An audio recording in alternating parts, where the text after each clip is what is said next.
খবর ছিল যে খোয়াই হাসপাতালের সাথে রায় গেস্ট হাউসে 4-5 জন বাংলাদেশি ন্যাশনাল তারা ওইখানে ঘর নিয়ে রয়েছে।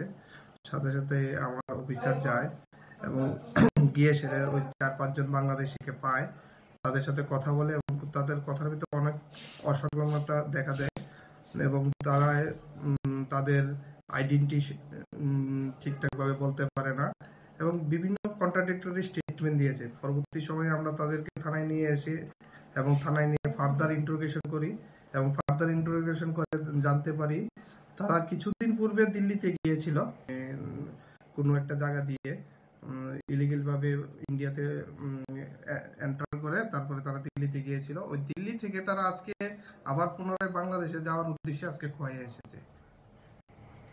কি নাম স্যার তাদের? তাদের মধ্যে 2 জন পুরুষ, 2 জন মহিলা আর 2 জন বাচ্চা।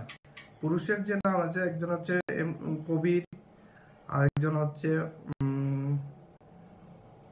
মুমিন, কবির আর মুমিন। আর মহিলা 2 জনের নাম হচ্ছে একজন তানিয়া বেগম আর একজন হচ্ছে আয়েশা খাতুন। 2 জন শিশু আর 2 জন শিশু। তাদের বাড়ি কোথায় স্যার? বাংলাদেশের ফেনী ডিস্ট্রিক্টে তাদের বাড়ি। তাদের কাছে কি কি পাওয়া গেছে?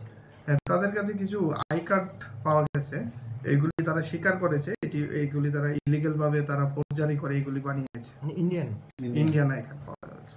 তারা কেন এসেছে ইন্ডিয়াতে, এই বিষয়টা কি তারা বললো তারা কাজের উদ্দেশ্যে এসেছে। আরেকটা জিনিস স্যার, তারা কি রোহিঙ্গা এরকম কোনো না, এখনো স্বীকার করেনি, তবে আমরা ইন্টারোগেশন চলছে, হলেও হতে পারে। Thank you sir.